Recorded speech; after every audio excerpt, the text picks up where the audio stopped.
how good did it feel to get out in front of the fans, and what was working for you today? Ultimately it was just fun to come out, have a good time, and put on a show for the fans. But ultimately, the best part of my day was just coming out, working hard with some of my best friends, and had a good time. This whole spring season, Coach Franklin has really talked about, how you've really taken a step forward. Tell me a little bit about, kind of your growth this spring season and where you've seen yourself grow the most. I guess I would say where I've grown the most. It's kind of a difficult question. I mean, there wasn't necessarily one aspect of my game that I've been trying to improve. I just tried to come in, work as hard as I could, grow, and in ways from the quarterback room, just learn, from everybody in there, everybody involved, and I think I've had a good spring, but there's obviously rooms to improve. So.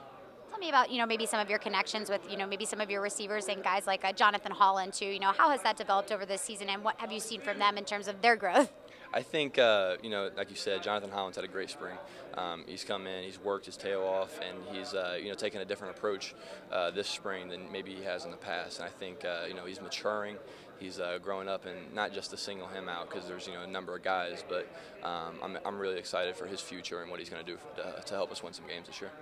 How much more confident and comfortable do you feel kind of another year in this offensive scheme, year two being able to refine and not necessarily install? Mm-hmm. I think you hit the nail on the head. I mean, my past two spring balls, I've been, learning a new offense. And so to come in and actually know the offense before we start spring ball, I think it's not just helped me, but it's helped everybody involved. I think, not just necessarily me, but the entire offense feels, more comfortable.